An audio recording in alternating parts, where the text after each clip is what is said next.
Hello, everybody. Welcome. Thank you for joining us today. My name is Maria Sole, and together with Katie, we'll be taking you on a journey through one of our favorite regions, which is Umbria.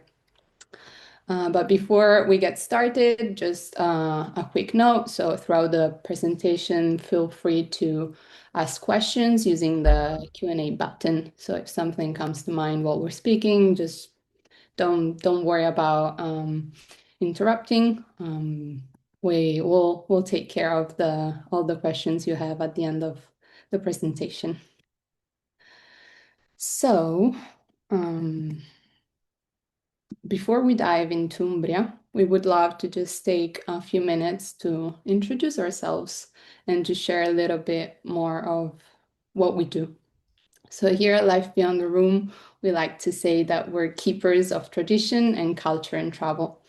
We believe that luxury isn't just about beautiful hotels. It's about meaningful human connections, authentic experiences, and preserving the traditions and the people that make each destination unique. We're a sensorial DMC, which means every itinerary is designed to engage all the senses and creating lasting memories that are so much more than just checking off the boxes. How we work. It all starts with research and development. We spend a lot of time traveling, meeting people, testing experiences, and building relationships. Once we've done all of that, we turn everything into turnkey itineraries. And finally, every itinerary is supported by our local management team, which from the moment your clients arrive till the moment they leave, there will be someone on the ground that makes sure that everything just runs smoothly and steps in if anything unexpected happens. And finally, we're the right fit if you appreciate the value of crafted itineraries and are just looking for a trusted on-the-ground partner who takes care of research, planning, and logistics. We work best with advisors who charge planning fees because they understand the value of thoughtful trip planning. We have a minimum budget of around 10,000, although of course there are exceptions. And because many of our experiences involve local artisans, family-run businesses, and boutique properties, our ideal partner values sustainable travel and understands the importance of planning ahead. So now, Katie will briefly introduce you to this beautiful region. Hello, everyone. Can you see me? Let's see. I don't know if you can see my face. Soleil. I can see you. Okay. Oh, you can see me. Okay, perfect. My name is Katie, and I'm one of the destination experts here at Life Beyond the Room. So I'm happy to welcome you again to our webinar featuring one of my favorite regions, Umbria. Umbria is located right in the center of Italy. It's the only landlocked region in the country. It's often referred to as the green heart of Italy because of its fertile valleys and has very dense forests, and as you can see from the photo, just these velvety green rolling hills. Its countryside is dappled with medieval hill towns and features sensational cuisine, has rich artistic and also spiritual heritage. It's still lesser known, which enables travelers to encounter a more genuine Italy and some of its more culturally robust cities like Perugia, Assisi, Orvieto, and Spoleto. The two great ways to get to Umbria are to fly into either Rome or Florence. It's about an hour and a half to 2 hours from the Rome airport in Fiumicino, or 2 to 2.5 from Florence. It has similar landscapes to Tuscany, particularly those iconic rolling hills and the panoramic vistas, but it's less crowded and still relatively off the beaten path, which makes it wonderful to visit year round for a more true Italian experience. So we recommend going in the spring between April and June, or in the fall for the harvest in September and through October. And we also something to keep in mind is that a lot of the agriturismi close in the winter from about November to March, but most of the hotels in the town stay open year round. Here we have a map that shows you the places we're going to be highlighting today, starting off in Orvieto and then Piegaro and up to Assisi. And Perugia is there as just a helpful reference point as some people know that city a little bit better. So, beginning in Orvieto, to me, Orvieto is one of the most majestic and storybook like hill towns, thanks to its magnificent Gothic cathedral, which really it soars above the rest of the city and it's visible from miles away. The city itself is dense with layers of history, art, world class wine, and tremendous views. And things worth visiting here are, of course, the Duomo. It has this incredible black and white striped marble exterior and also some gorgeous mosaics, and the interior has frescoes. The Orvieto Underground is like nothing else you will visit. It's this labyrinth of over 1,200 tunnels, as well as cisterns, wells, and caves dating back 2,500 years to the Etruscan era, so the pre-Roman era. And also Pozzo di San Patrizio, which is the well of St. Patrick. It's a 16th century massive well with this unique double helix system of ramps, which you can climb down by about 250 stairs.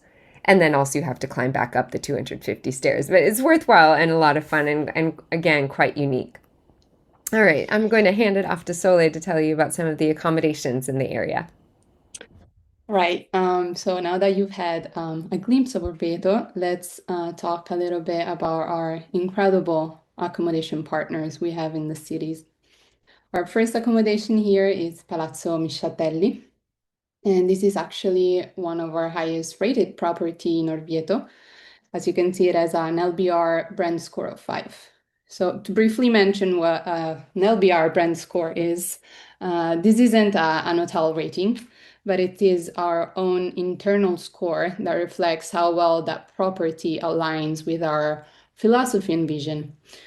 When we go and meet partners, we focus on meters like authenticity, service, uniqueness, the people behind that place, sustainability, and the overall just guest experience.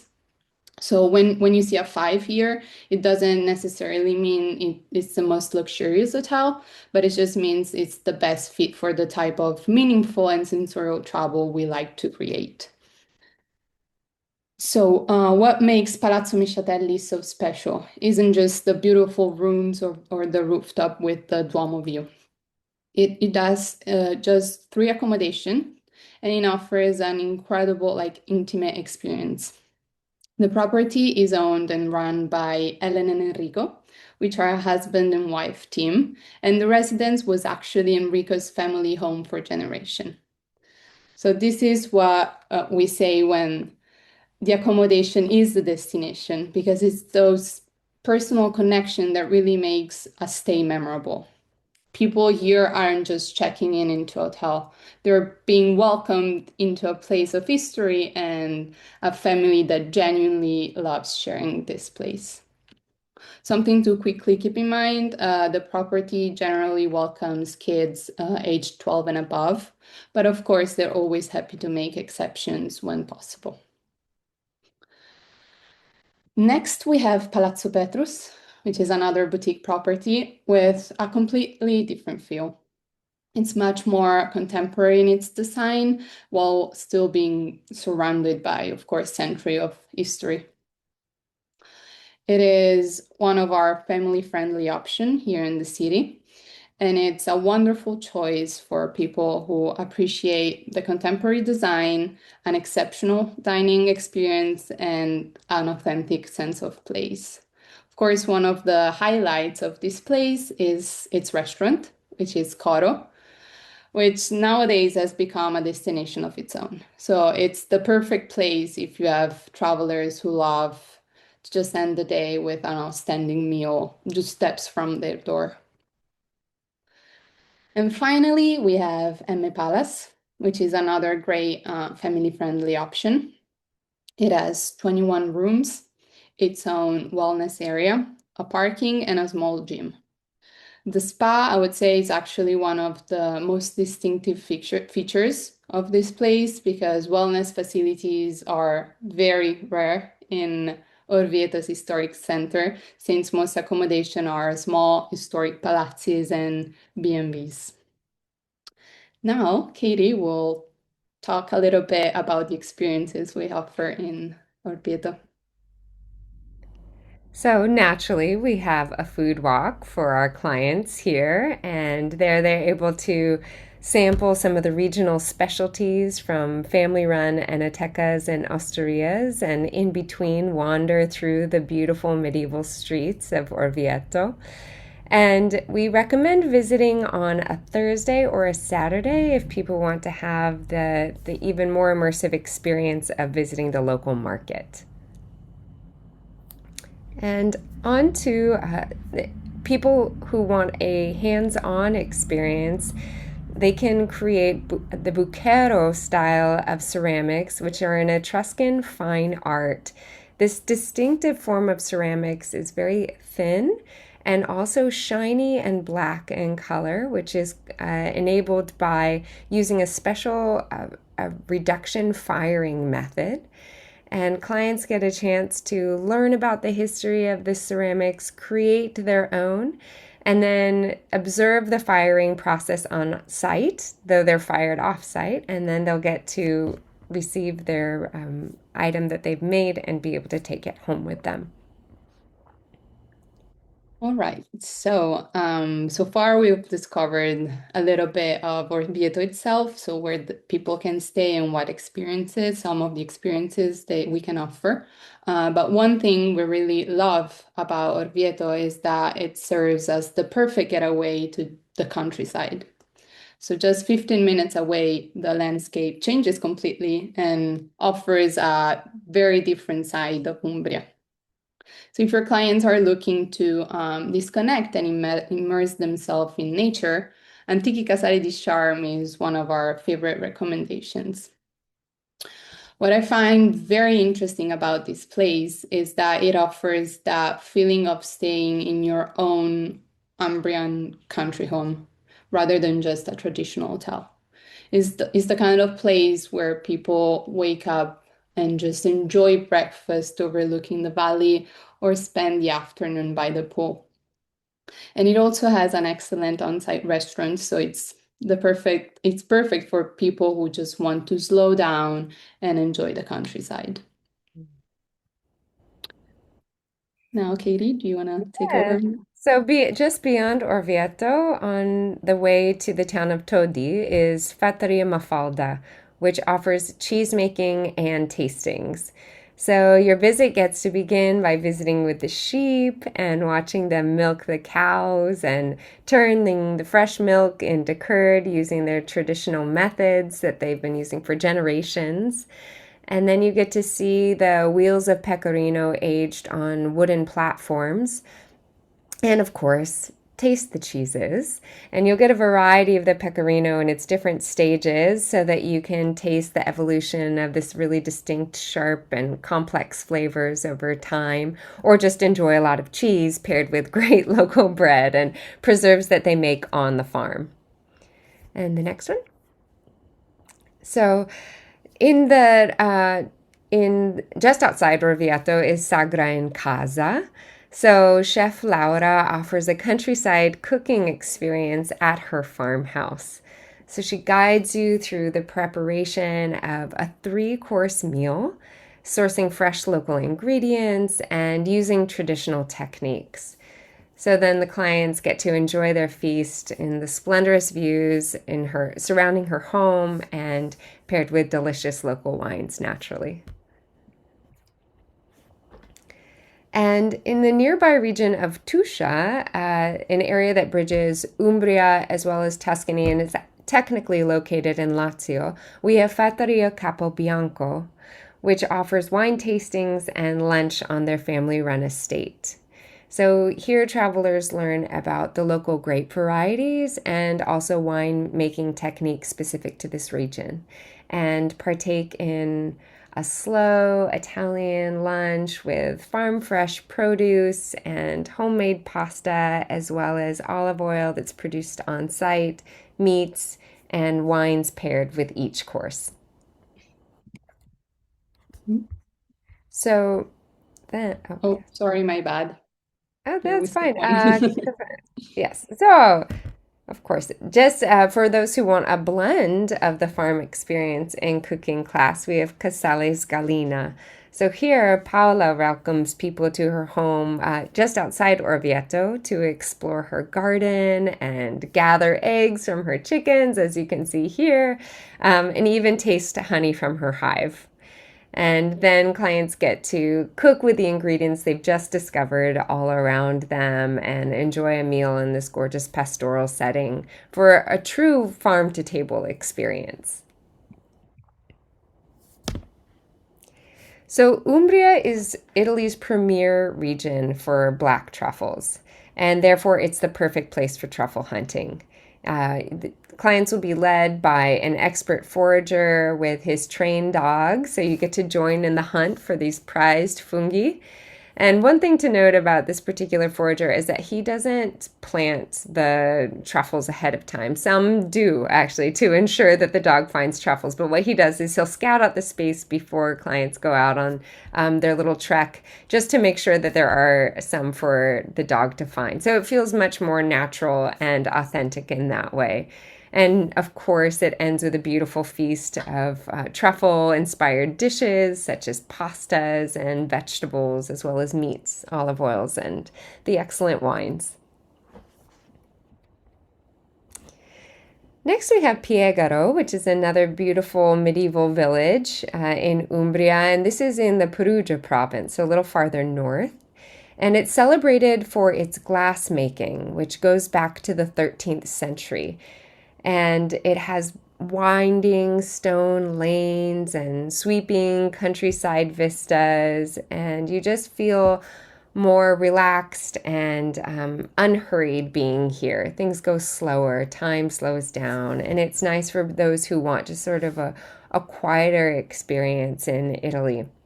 Um, some notable highlights are its Museo del Vetro, so getting to see the glass museum and learn about this 700-year legacy attributed to this town. And also the Castello di Cibotola, which is a commanding medieval fortress which crowns the city and evokes this the region's past, which was quite turbulent. So you get to see a little bit of the history by walking amidst the history.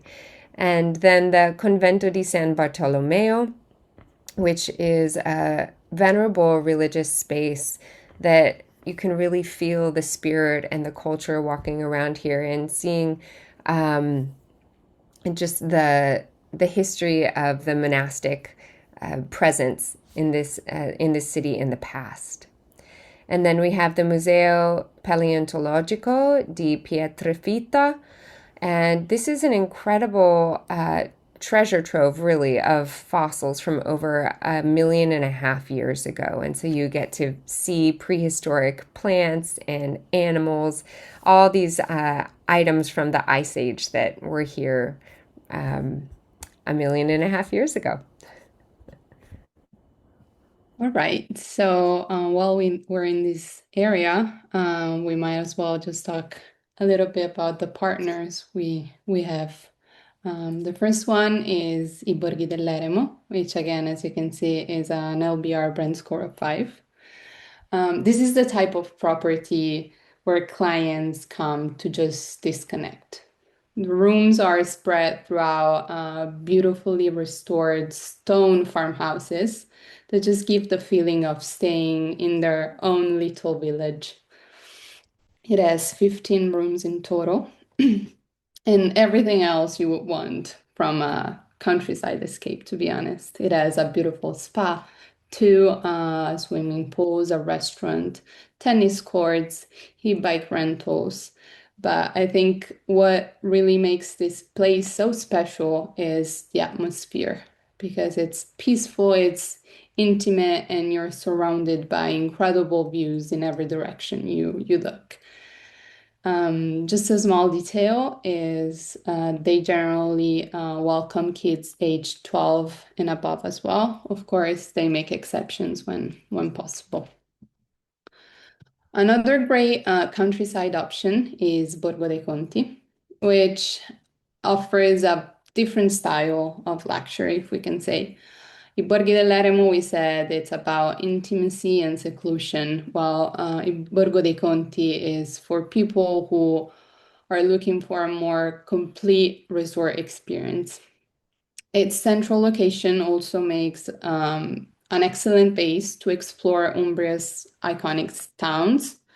For example, it's only 30 minutes away from Perugia, so very convenient. It is set in a beautifully restored noble residence from the 19th century, and it's surrounded by acres of parkland, so people can just walk around, explore the grounds on their own, and take in the countryside. It's the kind of place where people just relax by the pool and dine at one of the restaurant on site. So Assisi. Assisi is one of the most enchanting hilltop towns, I think, in Umbria, and it's best known for being the home of St. Francis. It's made with rose-colored stone, and it's this medieval town that radiates warmth and peace, much like St. Francis himself. And it's the home of some monumental works of art as well, including the fresco cycle by Giotto, and that's in the Basilica of San Francesco. And it just offers a quiet beauty for people who want to visit for the day or people who might be seeking spiritual pilgrimage. Highlights here, additionally to the Basilica of St. Francis, are the Basilica of Santa Chiara, Rocca Maggiore, the Tempio di Minerva, and Arema delle Carceri. All right. So, Noon Relay and Spa Museum is one of the most exceptional accommodations I've come to know about, and it's truly a special boutique retreat in Assisi. We can go to the next slide so you can see a little bit more, but it is a restored 13th century convent that was built on top of ancient Roman ruins. And when they discovered while renovating for the hotel that there was fully intact Roman baths. So the hotel has incorporated these Roman baths into their spa experience. So you can basically have feel like a Roman and enjoy the Roman baths, and while also enjoying their elegant dining and other simple indulgences like the stylish furniture, but very elegant and spacious and serene. And it's a wonderful balance of luxury while honoring the historic simplicity of Assisi itself. One of the best ways to experience this particular city is to do a guided walk in the footsteps of San Francesco.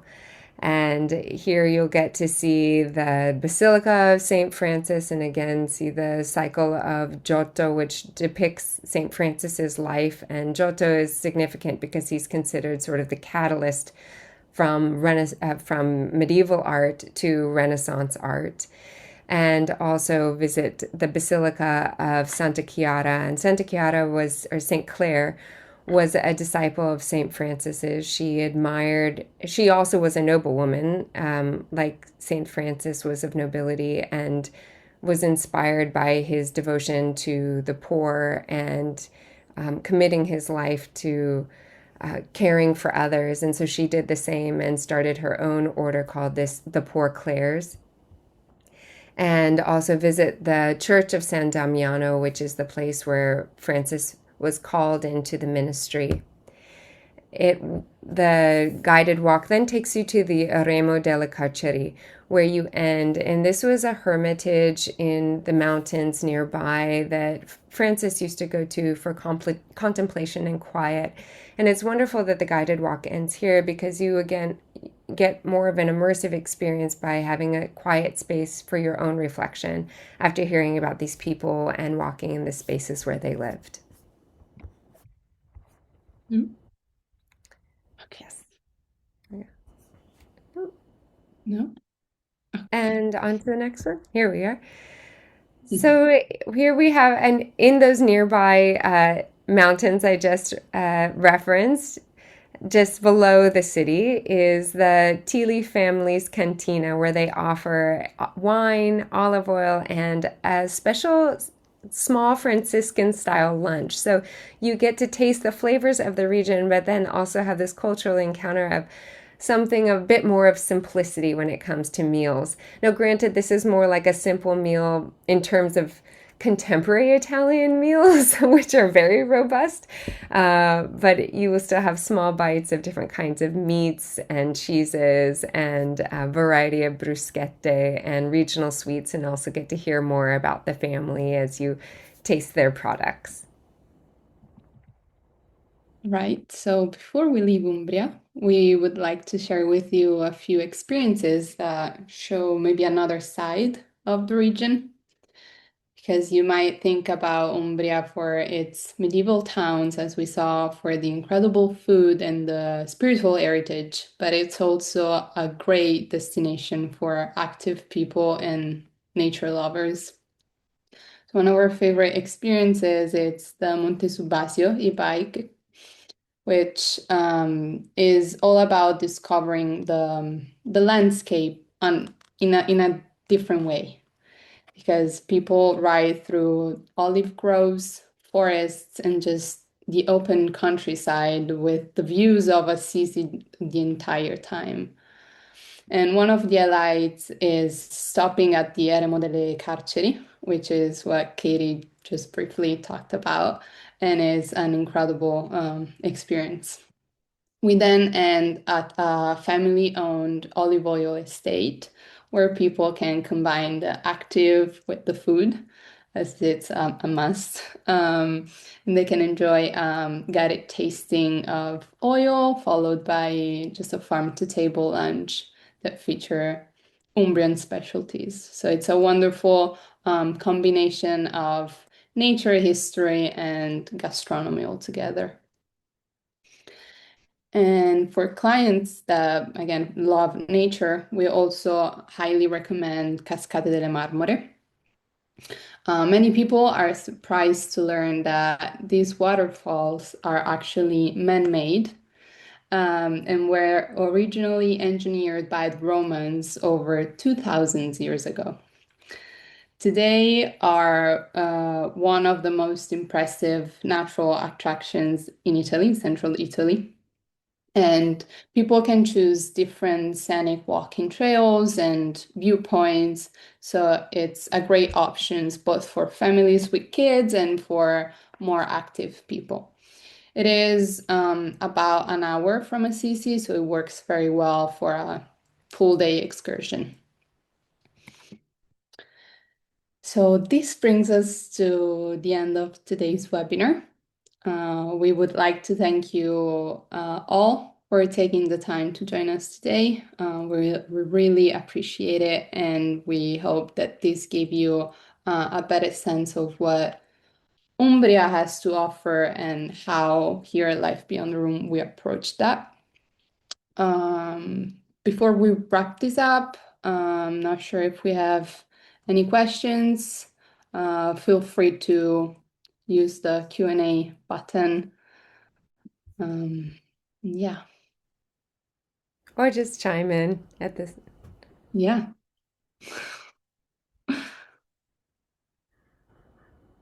So let me see.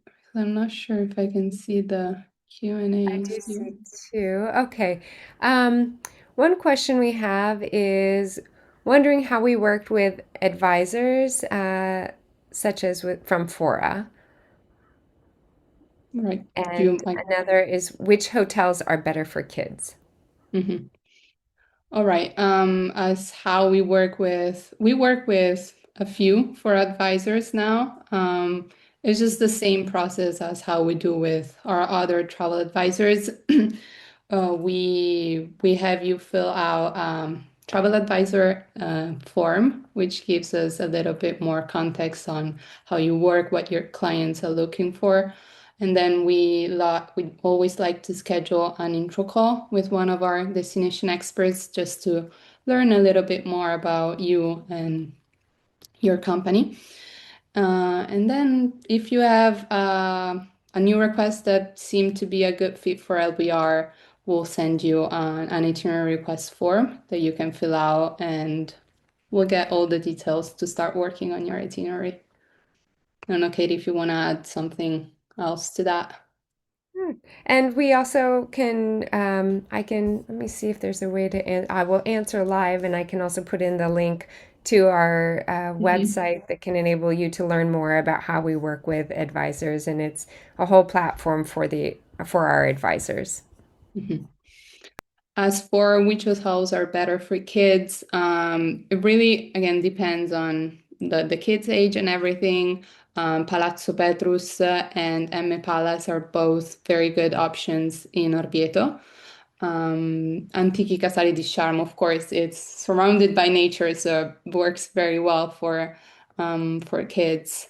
And please keep in mind, these are just a few of the accommodations we work with in Umbria. So again, we carefully choose our accommodations based on each request. So yeah, if you have a specific request you would like to talk about, you can just send us a quick email.